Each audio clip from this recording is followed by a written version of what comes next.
বিক্রমাসিএম এর arrest warrant issue করে দিয়েছি। এটা করাটা সঠিক হবে তো? দেখুন স্যার, এত বছর দেশের সেবা করে আমি কি করতে পেরেছি? কিচ্ছু করতে পারিনি। যেটা পুলিশ ডিপার্টমেন্ট আর পুরো সিস্টেম মিলে করতে পারেনি, তা ও করে দেখিয়েছে। এই রাজ্যের মানুষদের কাছে অত্যাচার সহ্য করা ছাড়া কোনো উপায় ছিল না, কিন্তু এখন সবাই জেগে উঠেছে। আর এরকম শয়তানদের জন্য আপনার ছেলেই পারফেক্ট।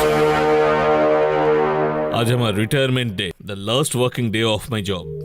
আজ আমার ক্যারিয়ারের সব থেকে বড় কাজ করবার সুযোগ পেয়েছি আমি। ইয়েস, চিন্তা করবেন না, আমি সব সামলে নেব। আপনি এখন বাড়ি যান।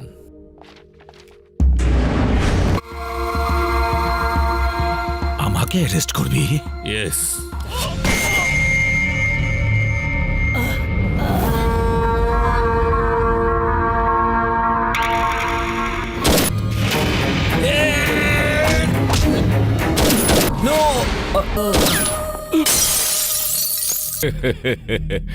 তুই তো জানিস, নিজের শত্রুদের নরকে না পাঠালে আমি ঠিক শান্তি পাই না।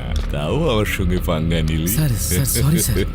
প্রতি ঘন্টায় তোর বাড়ির একজন মেম্বার স্বর্গে পৌঁছাবে। না স্যার। যদি সেটা না চাস তাহলে তোকে কি করতে হবে সেটা তুই জানিস? গণেশকে এখানে ডেকে আনতে হবে। সাব্বাস বাবা। স্যার প্লিজ স্যার ভাইকে হসপিটাল নিয়ে যেতে হবে স্যার। নিয়ে যেও, কিন্তু নিজের ছেলেকে ডেকে আনার পর। চল ফোন বের কর। হ্যাঁ বাবা, গণেশ, আমার কথা শোন, এক্ষুনি ডিজিপির অফিসে চলে আয় তুই প্লিজ। এক্ষুনি আসছি। কিন্তু তুমি এত টেনশনে কেন? তুই একটু তাড়াতাড়ি আয় বাবা। বাবা বাবা বাবা বাবা, হ্যালো।